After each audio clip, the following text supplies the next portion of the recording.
Tango 1 at the top, we are at Pop on Coco. 10-4, Tango 1, you have control.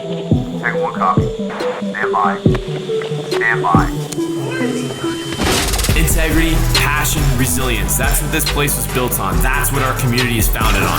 Don't act like the example, just be the example. This is the home of the greatest fitness community in the world. We're trying to create strong, able bodies, resilient to injury with a gas tank to get shit done. If there's one thing from this podcast, it's about taking immediate action, find the problem, fix the problem. This is your opportunity. It's either a hell yes or a fuck no. It's that simple.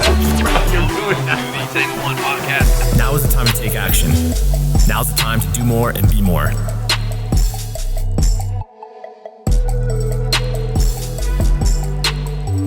Welcome to the Tango 1 podcast. I'm Tony Smith, your host, and today I'm sitting down with Coach Jimmy Mack, one of our favorites, and I think he's the first person. Maybe Danny's been on here 3 times, but I think this will be Jimmy's 3rd time on the show. We're happy and lucky to have him as a regular. People love the shows that you're on. You bring all the passion and enthusiasm that you bring to ETS. If you guys don't know Jimmy, he is a forever long coach in this city. We like to call him a football coach, but he's legitimately coached everything and anything. He is also called him consultant at ETS, whatever your role is there. But he's a main player at ETS, which is a great facility inside of Kennedy High School. It's one of the coolest athletes and one of the only, I believe, athletic development facilities in the city of Windsor.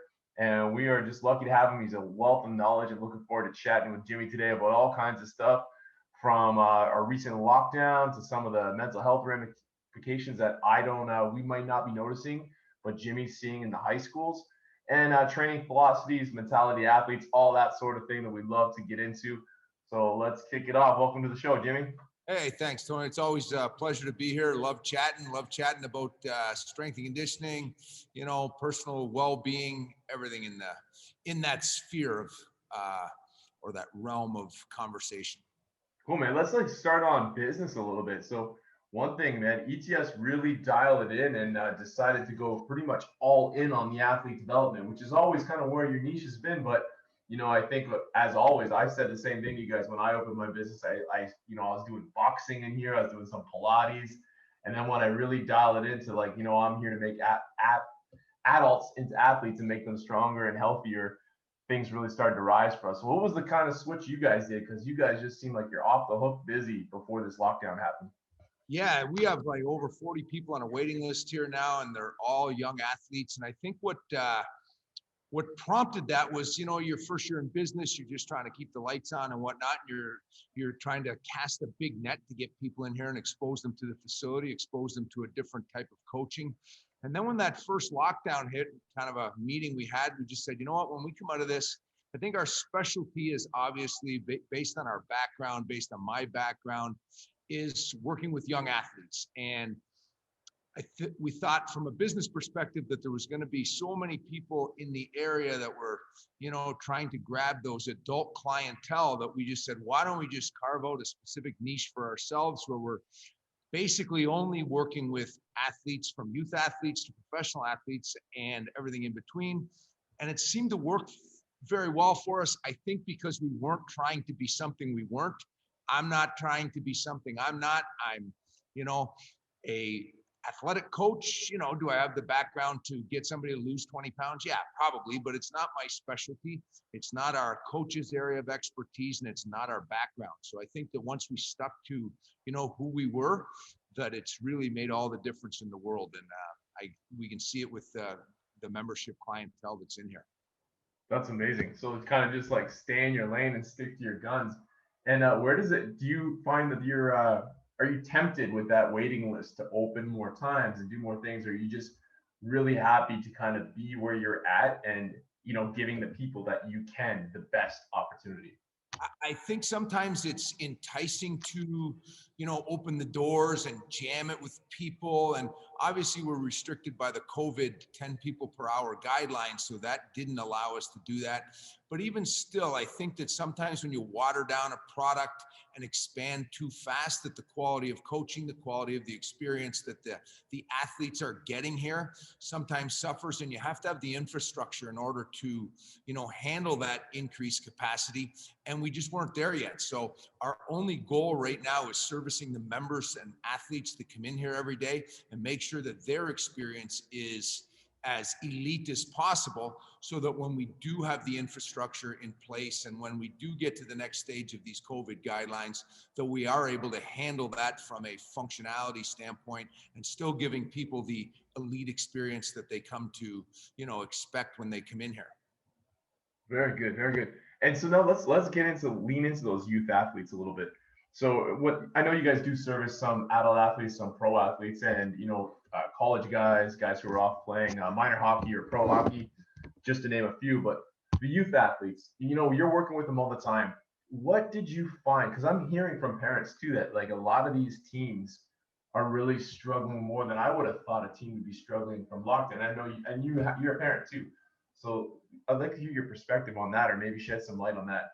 Yeah, I think my biggest perspective comes more from teaching every day as opposed to, coaching young athletes in here. So I just look at the perspective of what it's doing to a traditional 15-year-old kid. And where it sort of jumped out on the page at me is it was day one of the first day of school this year, and kids came in and they had masks, and I'm, everybody knows that I'm kind of half crazy and I'm enthusiastic and I'm trying to be funny all the time.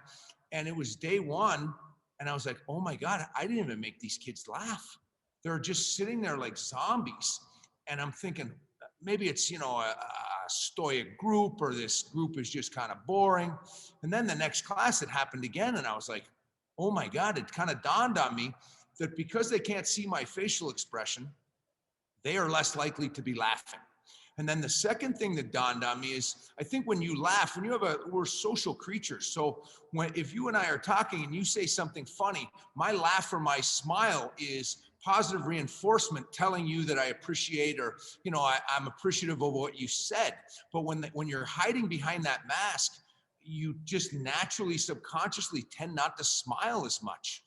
That, and then the sudden realization was all those years that I thought that I was real funny, people were just laughing at my face. So that was a scary thing or what, scary thought.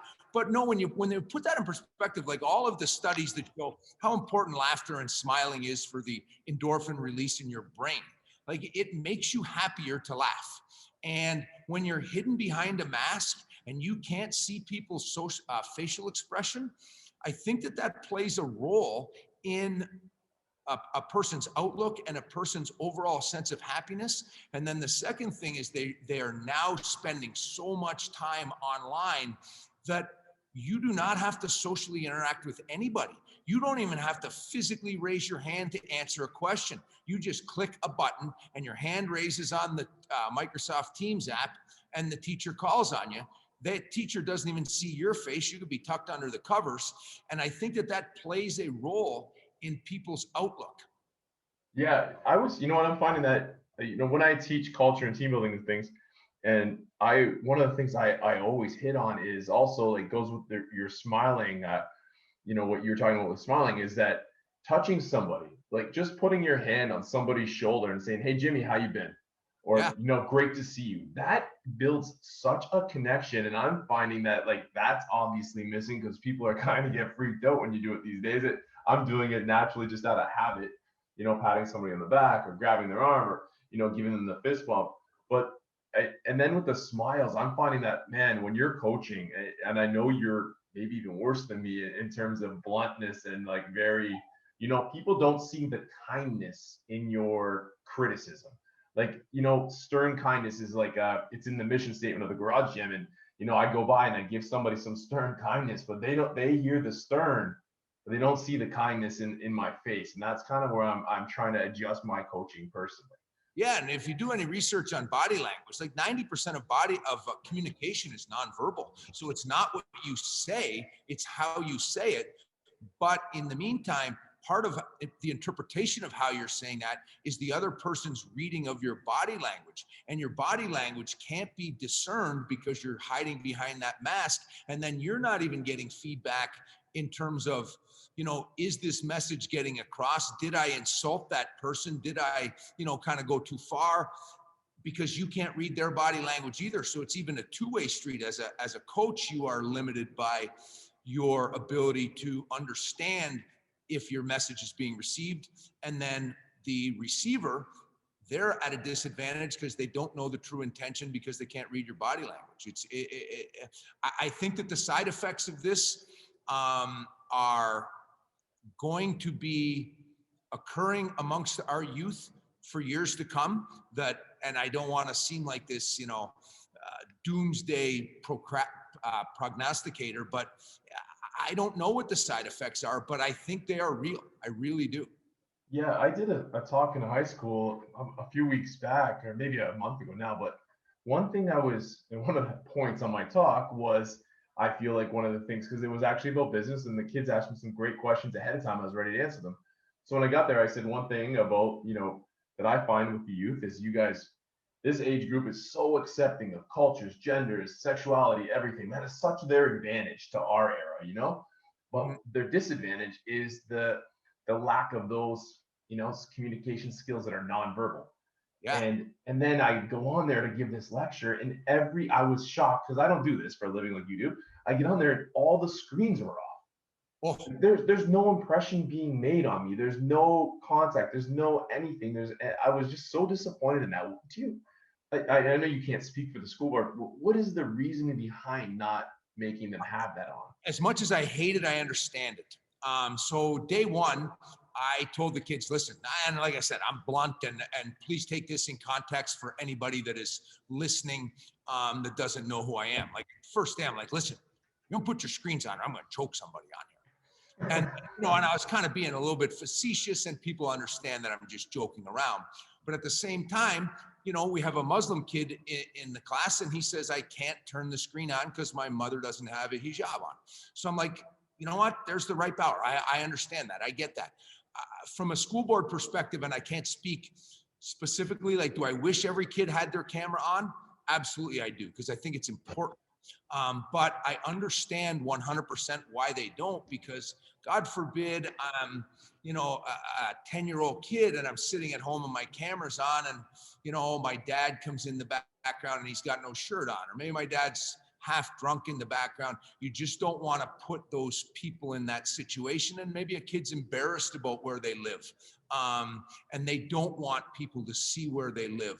I think that there's a lot of other variables that come into play where it would be easy for us to just say, oh, we're going to force all the kids to put their cameras on. And as much as I hate to say it, I do understand that rule 1000%, because not every kid's coming from the same background.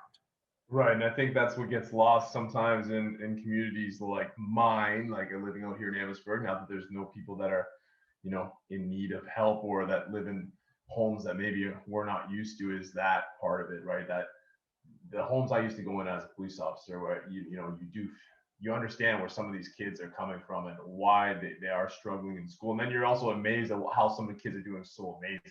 Yeah. See them coming from and I told the kids at the beginning, I just said, listen, it's, I want you to turn your cameras on. And if you can't, I understand that. Just don't lie to me because you're, laying in bed because you don't feel like you want to turn the camera on. Just send me a quick message. Can't, let me know what it is. And you can be as vague as you want, but just send me a message, and at least I know, and everybody else get their camera on, because I joke around that I'm this enthusiastic, passionate teacher in person. I'm probably the first to admit, I wasn't the greatest online teacher, because like we talked about earlier, from a in-person standpoint, when you're in front of a class or in front of a group of people, you are giving off energy, and then they are giving energy back to you, which further energizes you as a coach and as a teacher. But then when they're on camera, you're not getting that energy back. So it's harder to provide that energy long-term. And here's a funny one. It was, I won't say the person, but it was pretty funny. I was in here in the morning. It was like 8 o'clock in the morning, 8:15. School started at different times. And we had a guy from, I won't say, but he was a very elite hockey player that still happened to be in high school. And he's holding the phone to his ear. So obviously he was in class while he was working. So I said to him, hey, what class are you in right now? I'm going to guess that you're in grade 12 religion. He kind of turns to me. He's like, how do you know? I'm like, because that's my wife on the other end of that line. Oh, no way. Class, yeah, I could recognize the voice. That is amazing. That's amazing. Man, I feel for these kids though. I mean, I was one of those kids. I didn't do great in school, and I really did feed off. There was no coincidence that the teachers I liked the most, I did the best in their classes, and that was the teachers that built connection, that build like, made me feel important in there, and just basically kept me entertained. Now I much like you probably, I've taken a bunch of these courses now online, like through Zooms, like things I was supposed to go to in person or just things I needed to learn. And man, I'm tuning out. Like, and this is information I'm paying for. And next thing you know, I'm playing on my phone, I'm doodling, I'm shutting my camera off. It's just a tough environment. Yeah, I would suggest even for young aspiring coaches out there, probably one of the greatest things you could probably do as a teacher or a coach that's probably not done enough of is take like an improv course. Yes. The ability to just stand on stage and just talk off your heels and, make things up as you go and try to be a little bit entertaining, because to be honest, teaching is all, and coaching, it's all, so much of it is just entertaining people with a message behind the entertainment. Yeah, we do improv actually at almost every quarterly meeting that we hold. So we'll run little improv drills, and you know what? It makes people uncomfortable, it makes you have fun, and it makes us all laugh and get into it. But like you're right, 100%. And I think that's, I mean, from day one of working with you and watching you coach, I think that's where you stepped up. And then to your credit, man, like this isn't even a knock. Like a year ago, almost today, we would go on try to get on these Zoom calls, you and I, and it was torture. And now, like, look at you, you're running like 10 Zooms, a week at least, right? And it's pretty crazy how we can evolve. This time last year, I didn't even know what Zoom was. Yeah, it was torture. It was torture. We were walking you through it on the phone, trying to set up a Zoom call. I had no idea. I'd never even logged on to Zoom in my life. Yeah, it's crazy, man. And good for you. So let's go on a little bit. So lockdown, man, and lockdown hit us just a couple of days ago. And maybe people can kind of, since 90% of the world is not really affected business-wise by the lockdown, if not more, you're affected in your personal lives. Maybe having people listen to a couple people who have great stakes in the gym industry. And there's us in the gyms, there's the tattoo clinics, the hairdressers, for the most part, are the ones that are shut down. And I mean, thank God you and I can still do online stuff. I really feel for those other two industries. But let's talk from our perspective. You and I, you're kind of like locked in with the school board on your decision, but I know you feel for our decisions. And I'd like to talk through it, maybe even just talk through my decision that I have to make going forward. So the lockdown hits us on Thursday. They say, hey, you're closing your doors on Saturday, which is Easter weekend.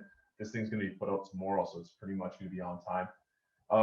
And for me, it's selfishly, I know that the Garage Gym Army and all the community work and everything that we've done focusing on our members, we will survive if we stay locked down. Mm-hmm. The unselfish part of me, and this is where I'm looking for like my Uncle Jimmy advice here, is that, one, do I feel like I'm serving my members to the utmost being online? No, absolutely not. Mm-hmm. Two, it's like, do I feel for these other businesses? I don't feel so much for the gyms that didn't build community, but I do feel for the tattoo clinics and the hair salons, of the world. Do I stand?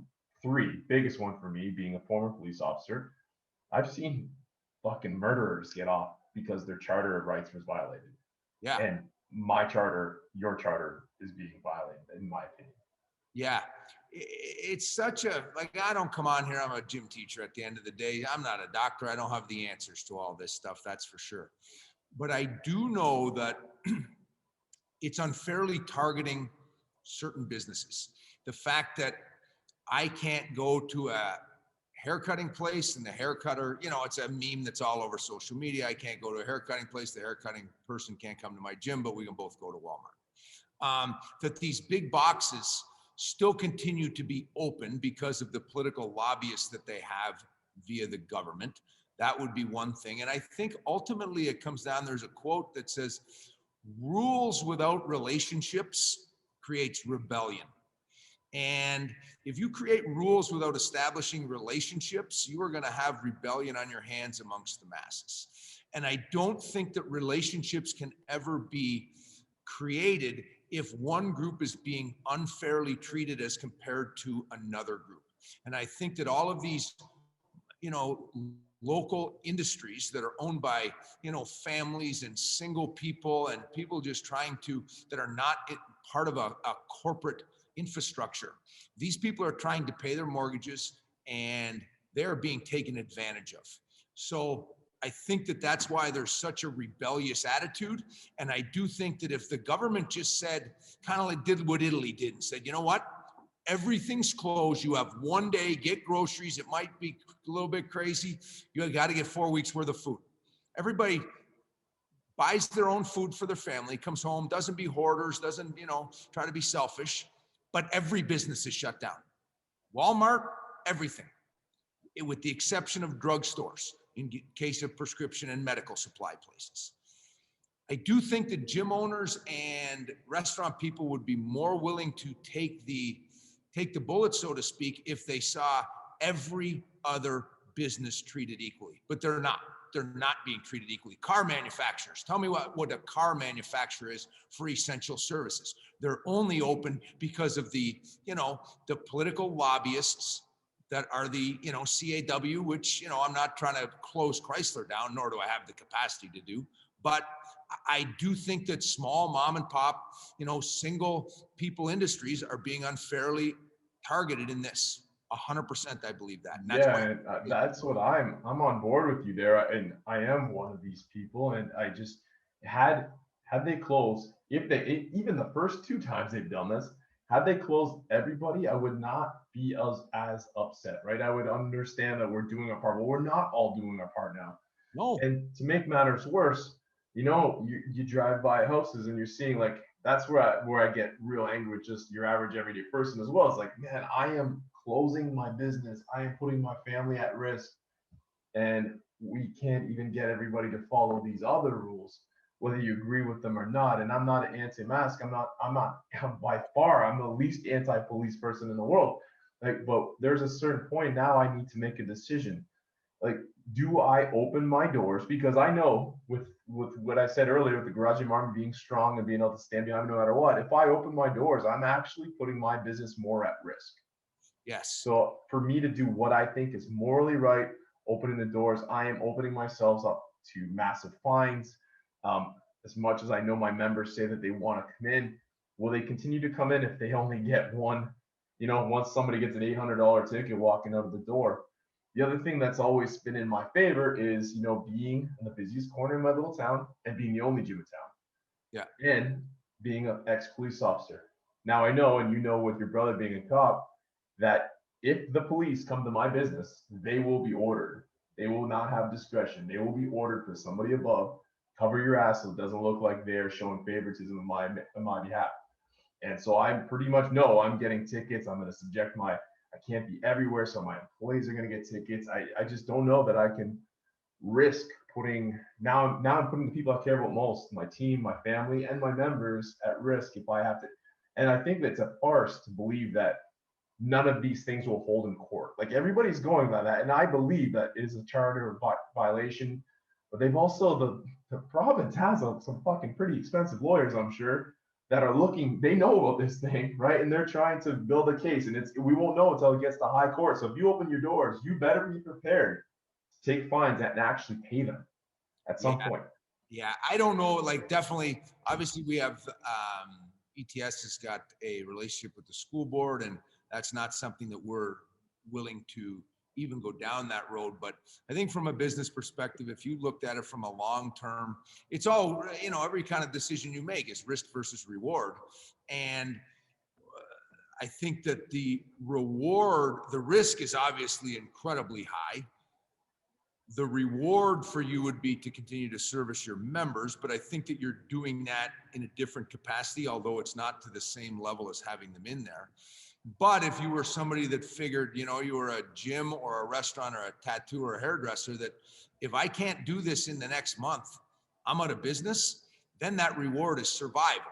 And people will do a lot of things to survive. And, would anybody, I guess the question is, would anybody, a police officer included, would they arrest a 21-year-old person who was basically starving to death for stealing a chocolate bar? I know this is greater than stealing a chocolate bar, but it's survival makes people do desperate things. And, you know, I don't know the answer to that, but from a long-term, if you were looking at it from a long-term perspective of running a business, I personally would think that that is a massive risk that, you know, would be very difficult to undertake. That's for sure. Yeah, it's hard to turn that protector part off because I firmly believe, and I know there are people making this decision out of desperation. I'm so grateful to the Garage Gym Army that I can make this decision out of a better place, a good place, a good solid place. But also, I feel like I feel the need to protect others, to stand up for others, and I don't think if the businesses go all in together, it's our only hope. But if we go in and man, everybody's solid. Ice is solid till they get heat on it, right? I just don't know how everybody else is going to hold up. And then now I've lumped myself in, and you know, I end up on an iceberg alone. That's my other worry. So man, I don't know the answer to this. And I don't know if there is an answer really, because if there was, somebody a lot smarter than me would be able to figure it out. That's for sure. So okay, let's get into this. I know there's a lot of we're putting out tons of information on how to train adults at home, and you know, and I do think for adults, training at home is a little simpler than somebody who's looking to develop the athlete, right? So the athlete, so like the athlete, and I know that you're a big believer in this. Whether you're a hockey player, football player, we're looking to develop your athletic ability, right?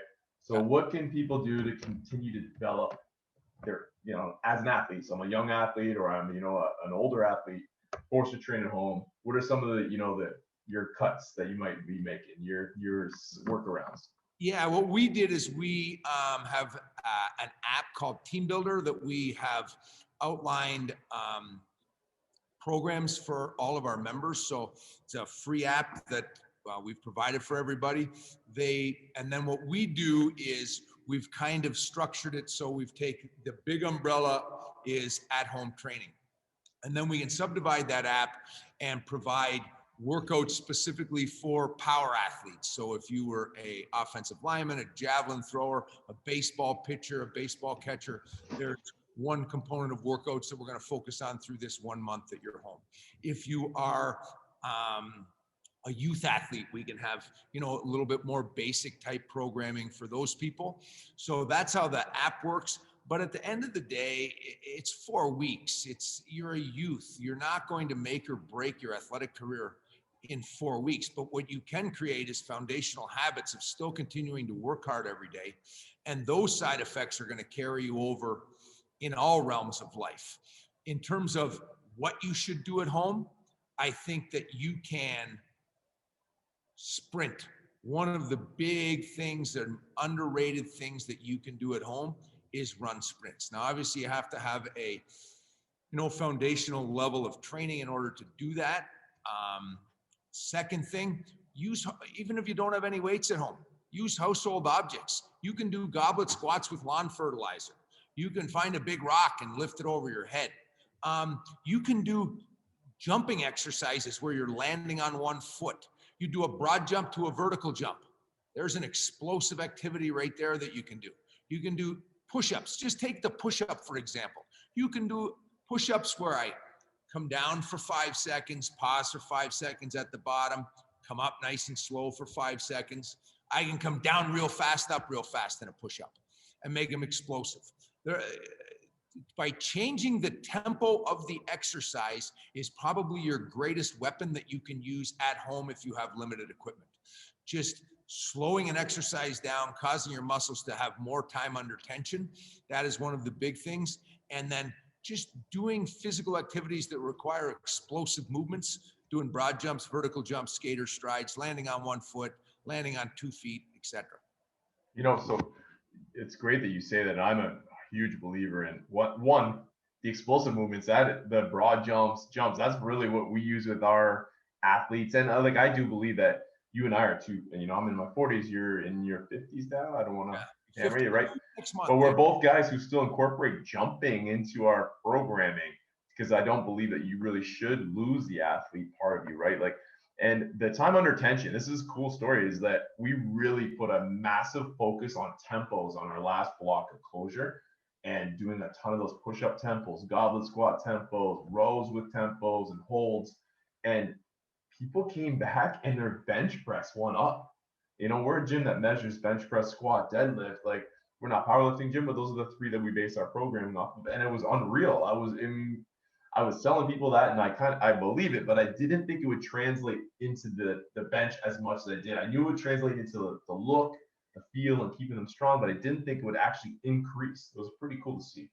Oh, if you get into Cal Dietz, who is probably the most brilliant strength coach in North America, maybe if not in the world right now. He does triphasic training, which we adapt a lot of those principles here, which you'll spend a certain amount of time in any phase where you're doing real heavy eccentric negative movements. And to be honest, when you think of sports, like if you're an offensive lineman, after you punch somebody, the rest of the movement is just how much you can absorb force. If you're a hockey player going into the boards, how much can you absorb somebody, putting their body against yours and still be able to control the puck? Landing, if you're an athlete changing directions, when you plant your foot in the ground to change directions, that's all negatives. That's all, when I say negatives, eccentric contractions from your muscles, the ability to slow yourself down. People want to talk about being explosive. Yeah, for sure, being explosive is great. It's like the gas. You've got to train the gas pedal, but you still got to train the brake as well to be able to slam those brakes on. And and the way you do that is by slow moving eccentric muscular contractions. Yeah, absolutely. And I think that gets overworked with that. Like when you are out running sprints, any good coach, and you and I are not like track coaches by any means, but they are teaching almost as much time, if not as much time at the start, probably more time on the actual end of that run, the actual breaking down from that sprint so that nobody gets hurt, so that you are breaking down efficiently and safely. And it turns out it does build a ton of muscle. And then from a lifting standpoint, like we talk about the tempos, like if your weakness in the squat is your core and you tend to do the stripper squat where your ass pops up early, spending more time in that hold in the bottom position is going to improve your positioning. So if you're just goblet squatting and look at it and you want to look at how can this improve my squat, spend more time in your weakest part of the back squat in that goblet squat. So slow your time down, sit down lower, whatever you got to do. Yeah, there's three, like, not to get too geeky, but geek out, Jimmy, geek out. That's what we're here for today. Again, I'm not going too geeky, but there's three types from an education standpoint. There's three types of muscular contractions. There's a concentric, which is the positive phase, pushing the weight away. Eccentric, which is the negative phase, and the isometric phase, which is the holding phase. And all three of those phases are important components in developing athletes. You need to be able to be strong in a holding phase. You need all three levels of muscular contraction to actually produce the most amount of power. Because contrary to what people understand, in those isometric contractions where you're holding, there's actually tissue remodeling that occurs during that phase of a strength training program, which is going to make you more powerful. Very good. So one of the things I love that you hit on was, I love how you always think outside the box. It wasn't how can an athlete actually get stronger faster. It was like about the habits. I mean, you did hit those other points, but the habits creating. And then you and I are proof that if you put those habits in when you're younger, they're more likely to stay here. And I think that that's why I think, we're probably stronger and fitter than most men in our age groups. Yeah. And I think if you really think about that, putting in your habits and today, if you're somebody who's working from home, that habit might be, reading for 10 minutes a day or writing for 10 minutes a day or stretching. It doesn't have to be only fitness based. It's those habits you create. So you've been lucky. I mean, I've been lucky in a lot because of you too, is to kind of brush shoulders with some pro athletes. What do you think? Like, so when you talk about the mentality of an elite athlete, let's call it elite since they're standing right behind your side right now. Mm-hmm. What do you think is the difference between them and what do you think they possess that sets them apart? I think there's a couple of things. One is obviously like at that elite level, it is a wildly, almost hyper competitive personality where it doesn't matter if you're tying your shoes or playing in Game 7 of the Stanley Cup, those dudes want to win all the time. Everything is a competition, and they embrace that competition, and they're not scared of it at all. They actually live for that competition. It's like an adrenaline rush. The second thing that I think that those elite level athletes have is it's a work ethic of never, it's a rare combination of believing in yourself from a confidence standpoint, but also believing that you've never done enough. So there's that drive to just work hard every day. I had an athlete in here last week. He's like, yeah. And he's a high level hockey guy. And he's like, I'm as good. And I blistered him, man. I told him, listen, you're fucking lazy. And I just said, you think that you're fucking working hard. You're lazy, man. And he's like, what do you mean? I'm the best guy in here. I'm like, there's only grade 9s and 10s in here and 11s. I said, if your goal is to be the best guy in here in this hour, your fucking goals are pretty low, my man. I said, tell me how it's going to be when you're on the third line in the American Hockey League and you're in the doghouse of the coach and you're a million miles from the NHL.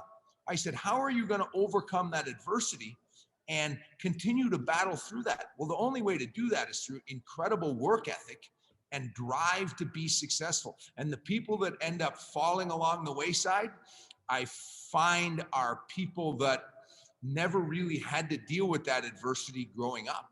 And I've said this before, I think on here, I think it's so invaluable for kids to get cut from a team. It's crazy how valuable that is, because it just teaches you to be a little bit of a dog and teaches you to be mentally tough.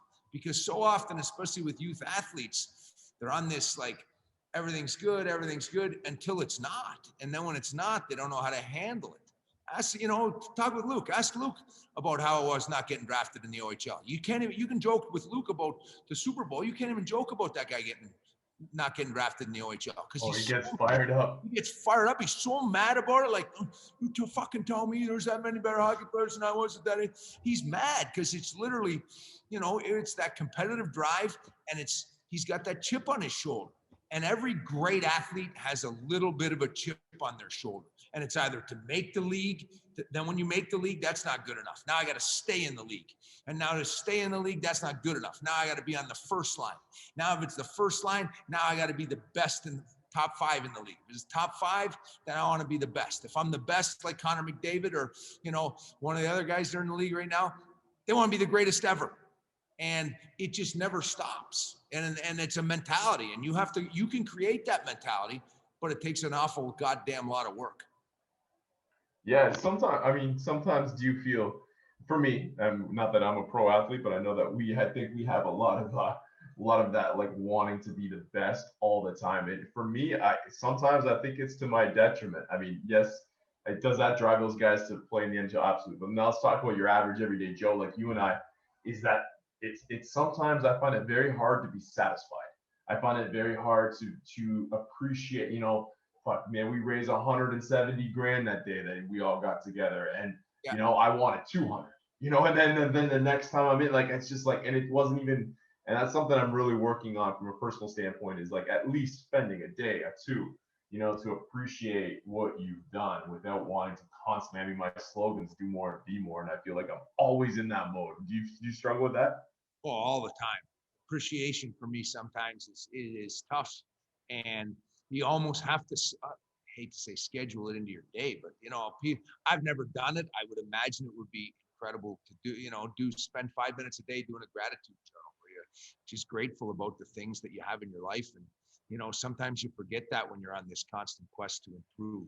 You're pissed off that you can't, bench or power clean or run as fast as you could 2 years ago, but you still got to be grateful for where you're at. I think that that's a constant balancing act with people that have, kind of that driven mindset. And I don't really know the answer to that one because I struggle with that one myself mightily at times.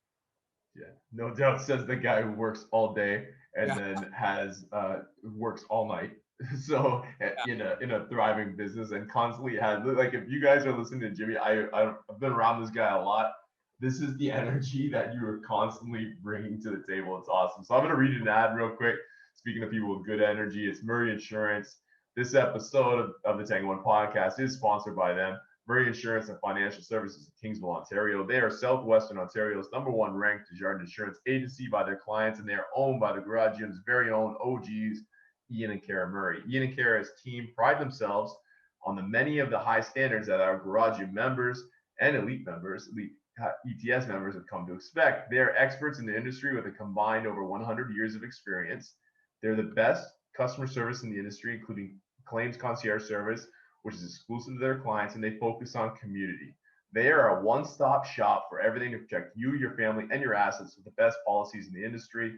Oh, and they also have incredible rates, especially when you combine your home, auto, and other insurance policies together with them. Give their team a call today or send them a text at 519-733-2331 or check them out online at murrayinsurance.ca. You can get them on all social media platforms. So let's dive into that just a little bit before we close it out. Just that reminded me of something, a conversation you and I had a little while ago. So we talked about, and it is a good time to bring this up, I think, because of COVID and people might have limited gear, is we talk about all the bells and the whistles and programming. But I think the #1 thing when you're looking for a gym, looking for an online coach, looking for any kind of program is the relationship. And I value experience more than I really value the education and the actual like fanciness of the program. So I feel like we can get you anywhere if we can keep you committed, keep you motivated, and just give you the basic fundamentals to get you where you need to be. Thoughts on that? Yeah, 100%. It goes back to the same thing. Like I could find the New England Patriots playbook as a football coach. And just because I have their playbook doesn't mean my team is going to run the plays like the New England Patriots. They need a Bill Belichick or obviously a Tom Brady. But it's the programming is important as long as you're doing the foundational things correctly. Are you doing stuff on 2 feet? Are you doing stuff on 1 foot? There's 3 planes of movement. Straight this way, to make it in layman's terms, lateral movement and rotational movement. Are you doing all 3 of those things? And then are you working all 3 levels of muscular contraction, concentrically, eccentrically, and isometrically? Once you've kind of hit all those boxes, it then goes to the coach that can communicate the best, build a relationship the best, come up with the cues that are going to make you a better athlete. Just because I give you a program, the program isn't worth the paper it's written on unless you can actually I can put, okay, you're going to do 4 sets of 10 squats. Well, what if you're not squatting properly? What if your knees are bowing in? What if your posture's bad? How do you fix that as a coach? Well, first you got to build that trust. And then from that trust, you got to come up with ways through experience that you've talked about is I basically saw every type of squat humanly possible.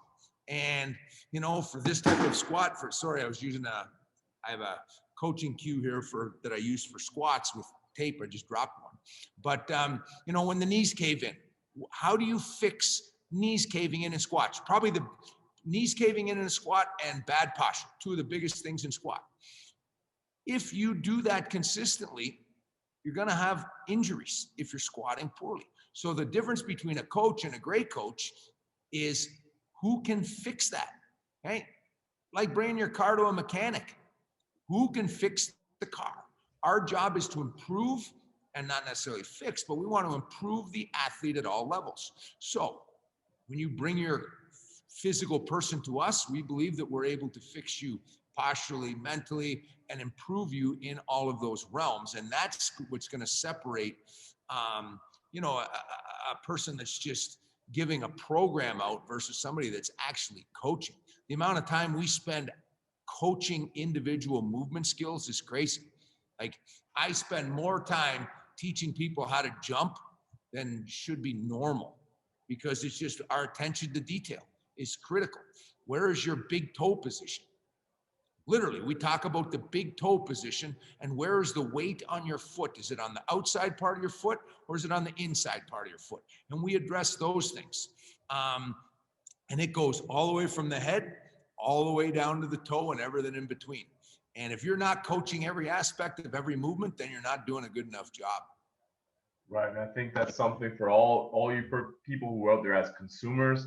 You're looking for, there's no, Jimmy and I could both write you a program that will make your squat stronger or make you run a little, maybe run a little bit faster is a tough one. However, we can all get you there with a piece of paper, but it's the coaching that's going to get you there faster, safely, and that's where the results are going to be produced. It's in the attention to the details, it's the connection, it's in the motivation, and it's whether it's a 4x6 or a 5x3 set.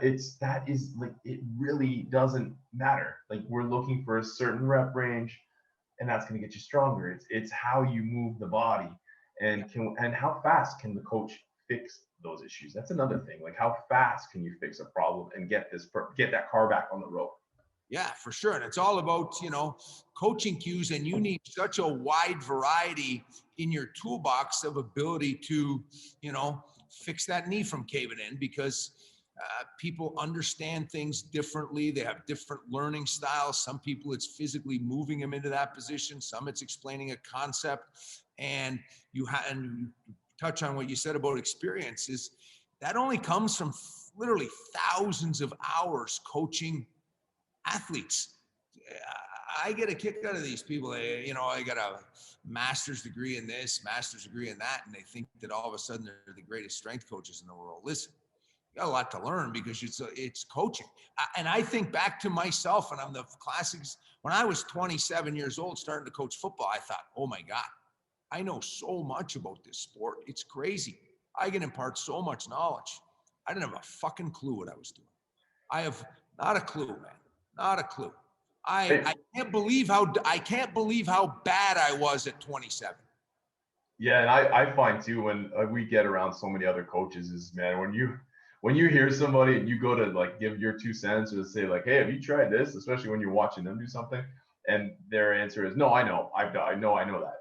Oh, and like, you know what? That's the shut off for me. If you know everything, forget it. And when we were hanging out a little bit more during the first COVID break, I mean, you took a bench press thing with us, and you were like mind blown by just some of these little cues. And I know I just learned from the muscle doc, and we're talking about knee caving and position, and like how much he focuses on the setup. And it's just like never just being satisfied with what you know and feeling that you know more, and you learning to learn more from someone else and then apply it, take none of it or apply some of it, whatever you have to do to make it part of your own like toolbox. Oh my God! If the police were ever here, they'd put me in jail for being a thief, because I never had an original thought in my life. Everything I stole from somebody else. And I always loved the quote. I don't know if I said it on air before, that if you take something in school, I tell the kids this all the time, and it's a little bit of a joke. And if you take something from one person, I peek over at somebody's paper or steal something and write it down, it's called plagiarism.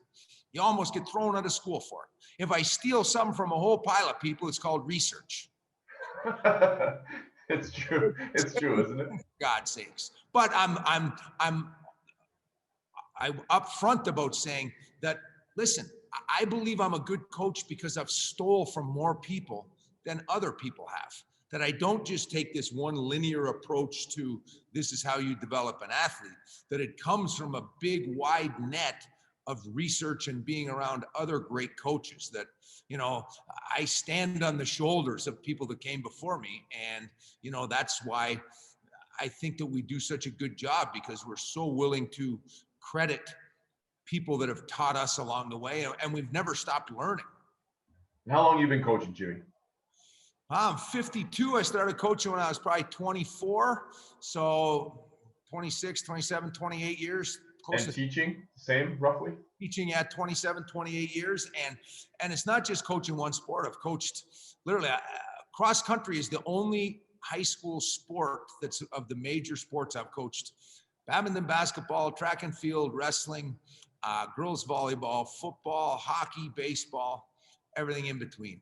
And I mean, coming from a profession, man, where, I was sitting in the cruiser with not everybody, with a lot of people that were just 27. Yeah, me there 20 years and just be completely burned out. And to listen to somebody who's been around as long as you and as experienced as you to talk with this kind of passion and openness and willingness to learn, it's just so refreshing, man. It is something that I'll tell you, I admire in you, and I strive to be like you in so many ways in that regard. So, man, it was so awesome having you on here. And yeah, I know you got something else. Go for it. Give me that wisdom. Oh, no, I'm fortunate. You're fortunate when you get to do what you love for a living. And I've never worked a day in my life. Everything I do, I enjoy, and I enjoy being around people. And I'm fortunate that the quality of members that we have at ETS, that every one of them brings a certain energy into this place that invigorates me and invigorates all the other coaches. And the good thing about this place is that if you're kind of a douchebag, you'll hate it here. You won't even like it here. And we won't have to sort of kick you out. Will say, you know what, these guys, this isn't for me. And then you'll just choose to leave. Because if you're surrounded by positive people, then the negative persona or that arrogant person that thinks they're the best, they just don't last here.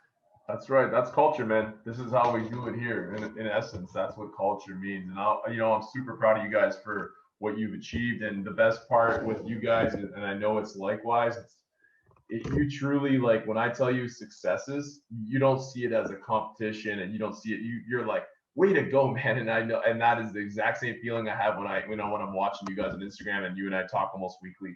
It's good for you guys. I'm proud of you and Luke. Good job, man. Vice versa, the amount of lessons that I've taken from you and all the stuff that you've done with building that community are things that we have adapted to our sort of business model, because that's something I had no idea whatsoever about coming into any of this stuff. So I've stole plenty from a former police officer too. Yeah. Maybe we should team up and do some like old man strength program. See what we can do here. Hey, what's your goal right now? What do you want? You're always on something. What are you doing now?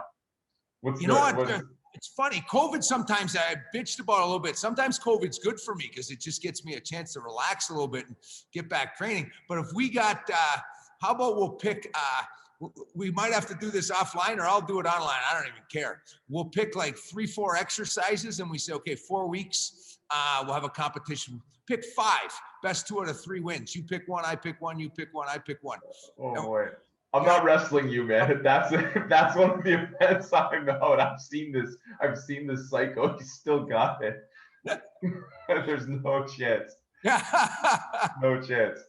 All right, Jimmy. Thank you so much, man. I'm just gonna hit the end button here, and thank you guys for listening and continue to support. Stay, you know what? Go out and support those local businesses, please. And I do believe that if you see somebody open who isn't, either go in and support them or shut your mouth. That's my only piece of advice on all of that. So thank you guys. That's the end of this. Now is the time to take action. Now's the time to do more and be more.